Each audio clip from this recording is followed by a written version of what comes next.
अस्सलाम वालेकुम मोअज़्ज़ज़ ख़वातीन व हज़रात, मैं हूं अली मुमताज़ और आप देख रहे हैं मेरा ऑफिशियल यूट्यूब चैनल। अगर आप हमारे चैनल को पसंद करते हैं तो सब्सक्राइब कीजिए, वीडियो को लाइक कीजिए और शेयर कीजिए। इस वीडियो लॉग में हम पीडीएम के बारे में बात करने जा रहे हैं और ये जो कहा जाता रहा है कि जी एक थी पीडीएम, तो वो बिल्कुल बात दुरुस्त है और ये दिन ब दिन ये जुमला और ज़्यादा जो है वो ज़ोर पकड़ता जा रहा है और ये साबित होना शुरू हो गया है कि वाकई पीडीएम अब नहीं रही। इसलिए पीडीएम नहीं रही कि पहले भी ये कहा जाता रहा है, मैं ख़ुद ये कहता रहा हूँ कि पीडीएम का जो इत्तफ़ाक़ है ये गैर फितरी इत्तेहाद है, ये गैर मामूली इत्तेहाद है, ये ज़्यादा अरसा चलने वाला नहीं है। दोनों पॉलिटिकल पार्टीज़ एक दूसरे के इंतहाई ख़िलाफ़ रही हैं जब से सियासत में हैं और एक दूसरे के ख़िलाफ़ इस हद तक रही हैं कि एक दूसरे की छुट्टी कराने में किरदार अदा करती रही हैं। हत्ता कि यूसुफ रज़ा गिलानी जब वज़ीर आज़म थे तो उनकी छुट्टी में भी पीएमएलएन ने एक अहम रोल प्ले किया और तायीद करते रहे इस बात की कि यूसुफ रज़ा गिलानी की बतौर वज़ीर आज़म छुट्टी होनी चाहिए। लेकिन फिर सियासत खेल मफादात का है और अपने मफादात को सामने रखते हुए दूसरी तरफ जिनसे इंतहाई इख्तलाफ भी रहा हो उनको भी अपने साथ शामिल करने में इत्मीनान समझा जाता है या उसको मुनासिब समझा जाता है। और यही वजह है कि पीडीएम में पीएमएलएन, पाकिस्तान पीपल्स पार्टी, मौलाना फजलुर रहमान तो खैर हर किसी के साथ ही शामिल हो जाते हैं, उनकी तो हर किसी के साथ बनती है, सिर्फ इस बार उनको सबसे ज़्यादा यही खटक रहा है और जो उनके लिए नाकाबिल कबूल है कि मौजूदा हुकूमत पाकिस्तान तहरीक इंसाफ की और पाकिस्तान तहरीक इंसाफ के साथ हमारा इत्तेहाद नहीं हो पा रहा, वहाँ पर बात बन नहीं पा रही है क्योंकि इमरान खान साहब का हमेशा से उन्होंने मुखालफत की है मौलाना फजलुर रहमान साहब की इन अपोजिशन और आज भी वो इस बात पर कायम है।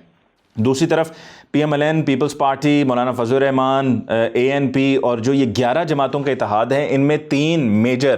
प्लेयर्स हैं और वो 3 मेजर प्लेयर्स में पाकिस्तान पीपल्स पार्टी, JUIF, मौलाना फजलुर रहमान साहब और पीएमएलएन है। अब पीएमएलएन और पीपल्स पार्टी दोनों साथ चल रहे थे, बड़ा अच्छा सिलसिला लग रहा था। मरीम नवाज़ साहिबा बिलावल को अपना भाई कह रही थी और बिलावल भी जो है वो इस तरह से जलसों में मरीम नवाज़ साहिबा का ख्याल रखते हुए दिखाई दिए। फिर दोनों की मुलाकातें गिलगित बल्तिस्तान के इलेक्शंस में, वहाँ इलेक्शन कैंपेन के दौरान हुई। फिर मरीम नवाज़ साहिबा जो हैं वो कराची जलसे में भी पीपल्स पार्टी की चली गई और वहाँ पर भी जाकर उन्होंने तकरीर की और यही लग रहा था कि ये जिस तरह से दोनों पार्टी जम हो गई हैं, एक हो गई हैं, हाथों में हाथ लिए चले ये कारवां, कुछ ऐसा सा माहौल बन चुका है और इन दूसरों को एक दूसरे से अलहदा करना नामुमकिन सा हो गया। और ये कराची के ही जलसे की बात है कि जब होटल रूम में वहाँ पर कानून नाफिज करने वाले इदारों ने कार्रवाई की, जिस पर फिर बाद में उसकी तहकीकात भी हुई और हक़ाइक़ सामने आए कि इसके लिए ज़िम्मेदार कौन था और ये मामला क्या रहा। फिर हमने देखा जी गुजरांवाला का जलसा, कोयटा का जलसा, मुल्तान का जलसा, लाहौर का जलसा, सब साथ साथ थे। पहले मीटिंग हो रही है जी, पीडीएम का सरबराही इजलास बुला लिया गया है, आसिफ अली जरदारी साहब उसमें शरीक हैं, मियाँ नवाज शरीफ साहब उसमें शरीक हैं। लेकिन इन पार्टीज़ का जो एक मकसद ये जिसकी वजह से इकट्ठे हुए थे वो ये था कि इमरान खान साहब की और उनकी हुकूमत की छुट्टी कराई जाए। अब हालात ये हैं कि ये छुट्टी ना हो रही है और ना होती नज़र आ रही है। पहले जो कुछ लग रहा था कि बात बनेगी कि जब चेयरमैन सेनेट के इंतखाबात में इस्लामाबाद के नशस्त पे यूसुफ रज़ा गिलानी साहब कामयाब हुए, रफ़ीक शेख साहब हारे, तो उस वजह लगा कि जी काम पक्का है और तैयारी भरपूर है। और जरदारी साहब ने भी जो वर्किंग की हुई है जिसमें तहरीक अदम एतमाद लाने की बात हो रही है, तो उसमें पाकिस्तान तहरीक इंसाफ के कई ऐसे अरकान असम्बली हैं कि जिनको उस दिन वोटिंग के रोज़ गायब कर दिया जाएगा, यानी कि उनको कुछ दे दिला के मामलात को सेटल करके कोई मुल्क से बाहर होगा, कोई कहेगा जी मेरी तबीयत ठीक नहीं है और इस तरह से वोट ऑफ नो कॉन्फिडेंस में अपोजिशन कामयाब हो जाएगी। वो सारे प्लान्स जो हैं वो धरे के धरे रह गए हैं, वो सारे प्लान्स चौपट हो गए हैं। पंजाब में भी तहरीक अदम एतमाद लाने की जो बात हो रही थी और उसमें ये बात हो रही थी कि यूसुफ रज़ा गिलानी एक अहम रोल प्ले करेंगे और जनूबी पंजाब से जो PTI के अरकान पंजाब असम्बली हैं वो यूसुफ रज़ा गिलानी साहब के साथ उनके राब्ते हैं। और फिर ये भी कि जी कुछ ऐसे भी अरकान पंजाब असम्बली हैं, उन्हीं में से जो यूसुफ रज़ा गिलानी साहब के साथ राब्ते में हैं, उनमें से और कुछ और इजाफी ऐसे हैं जिन्होंने हमज़ा शहबाज साहब से मुलाकातें की हैं, फ़ोन पर रब्ता किया है, व्हाट्सएप पर रब्ता किया है और उनको मुबारकबाद दी है उनकी ज़मानत पर रिहाई पे। तो वो सब भी जो प्लान्स हैं कि जी वो उधर चले जाएंगे, फिर इस तरह से पंजाब में भी वोट ऑफ नो कॉन्फिडेंस आएगा, सेंटर में भी आएगा, वो सब धरे के धरे रह गए हैं, फ्लैट हो गए हैं। और पीडीएम का ये जो गैर फितरी इत्तेहाद था ये एक्सपोज होकर रह गया है। अब सवाल जहन में ये आता है कि क्या ये किसी तरह से दोबारा से पैचअप होगा। पैचअप करने की तो बड़ी कोशिशें की गई हैं। जिस तरह से अभी ये 26 मार्च को जब नैब की पेशी के लिए मरीम नवाज साहिबा ने जाना था तो उनके जाने पर JUIF भी इकट्ठी हो रही थी, पाकिस्तान पीपल्स पार्टी भी इकट्ठी हो रही थी। फिर वो खैर नैब की तरफ से ये कहा गया कि जी कोरोना की वजह से हम इसको मुलतवी कर रहे हैं, और वो मुलतवी करने की एक वजह यह भी थी कि लगता यही है कि गिरफ्तार ही करना मकसद था, क्योंकि लाहौर हाई कोर्ट से गिरफ्तारी के मामले पर तो मरीम नवाज साहिबा को रिलीफ मिल गया था कि उनको इस पेशी पे नैब की तरफ से गिरफ्तार नहीं किया जा सकता। नैब ने कहा जी हमने गिरफ्तार ही करना था, गिरफ्तारी तो अब मुमकिन नहीं है, तो लिहाजा बुलाने का क्या फ़ायदा, इतनी सिक्योरिटी को भी तैनात किया जा रहा है, वो भी वहाँ से अपने वर्कर्स को साथ लेकर आ रहे हैं, JUIF भी शामिल हो रही है, पीपल्स पार्टी भी शामिल हो रही है, एक रैली होगी, फिर जलसे की सूरत इख्तियार कर जाएगा।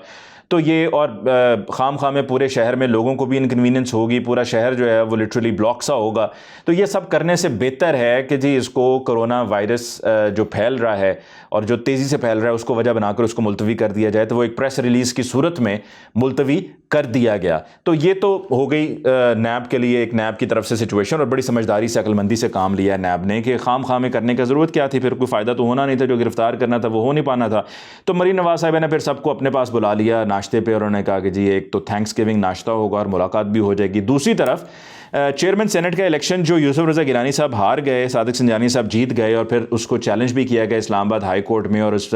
चैलेंज की वो उसको जो है वो उनकी जो अपील थी उसको मुस्तरद कर दिया गया, कामयाब नहीं हो पाई पाकिस्तान पीपल्स पार्टी, और सादिक संजानी बतौर चेयरमैन सेनेट अपना काम कंटिन्यू किए हुए रखे हैं। उन्हीं के पास यूसुफ रज़ा गिलानी साहब अपने कागजात लेकर पहुंचे हैं फॉर ऑपोजिशन लीडर सेनेट। यहाँ पर जो है ये बात अब खुलकर सामने आ गई है कि अब इनके रास्ते अलग-अलग हो चुके हैं, क्योंकि आज़म नज़ीर तारक का कह रहे हैं PMLN कि जी हमारी तरफ से ये ऑपोजिशन लीडर होंगे, और PMLN का वैसे इस मामले में उसूली फ़ैसला है और उनका मौक़िफ़ बिल्कुल ठीक है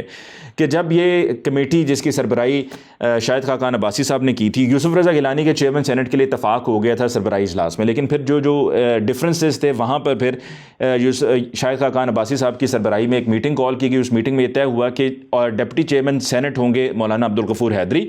और जो अपोजिशन लीडर सेनेट की नशिस्त है उसके लिए PMLN का कैंडिडेट होगा, और उस पर इत्तफाक कर लिया था तमाम इत्तेहादियों ने, जिसमें पीपल्स पार्टी भी शामिल है। तो फिर PTI का ये कहना कि जी वहाँ पर हमारे कैंडिडेट को आप क्वेश्चन कर रहे हैं और आप कह रहे हैं कि जी हम इनको सपोर्ट नहीं कर सकते, आज़म नज़ीर तारड़ को, और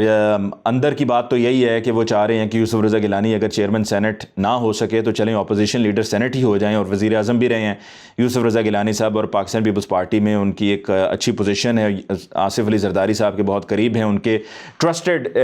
लोगों में से एक हैं। तो उनको सिर्फ अपोजिशन लीडर सेनेट बनाने के लिए अब जाकर वो एहसन इकबाल साहब ने और राना सनाउल्लाह साहब ने भी प्रेस कॉन्फ्रेंस करके कहा है कि जिनके इलेक्शन को, जिनकी मुंतखब होने को आपने कहा है कि ये धांधली से मुंतखब हुए हैं, यानी कि सादिक संजरानी साहब, आप उन्हीं के पास पहुंच गए हैं अपने अपोजिशन लीडर सेनेट के पेपर्स को लेकर, और साथ में जो बाप पार्टी है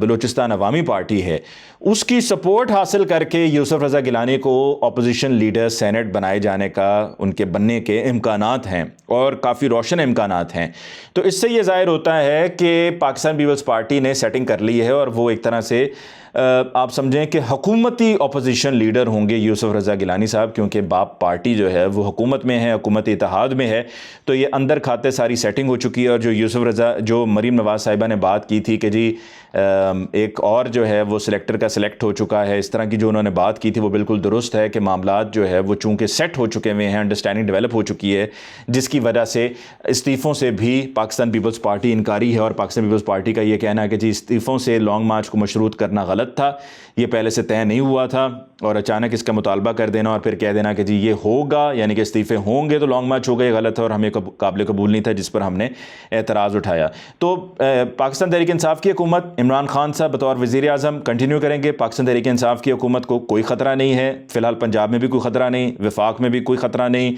और इमरान खान साहब को बतौर वज़ीर आज़म कोई ख़तरा नहीं। Everything is under control. PDM जो है वो बिखर चुकी है, PDM स्प्लिट हो चुकी है, रिश्तों में, ताल्लुकात में दरारें पड़ चुकी हैं। ये इनका गैर फितरी इत्तेहाद गैर फितरी ही इत्तेहाद रहा, एक दूसरे के साथ सिर्फ कुछ ही अरसा चल सके, ज़्यादा अरसा चलने वाले नहीं थे। मौलाना फजलुर रहमान साहब तो यकीनन आजकल रातों की नींदें उनकी उड़ चुकी होंगी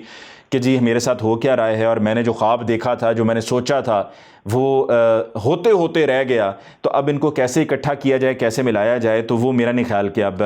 मौलाना फजलुर रहमान साहब भी इनको आपस में मिला सकेंगे। एक दूसरे के ख़िलाफ़ जुमलेबाजी शुरू हो चुकी है, और अब जब अपोजिशन लीडर सेनेट में यूसुफ रज़ा गिलानी साहब होंगे तो फिर उस पर जो इख्तलाफात हैं वो और ज़्यादा बढ़ना शुरू हो जाएंगे, और फिर वही पुराना सिलसिला एक दूसरे को कहना कि जी मैं तुम्हें लड़काना की सड़कों पे, मैं तुम्हें फ़लाँ सड़कों पे घसीटूँगा और ये करूँगा वो करूँगा, तो वो सारे मामलात फिर खुलकर सामने आ जाएंगे। सो PDM रह गई,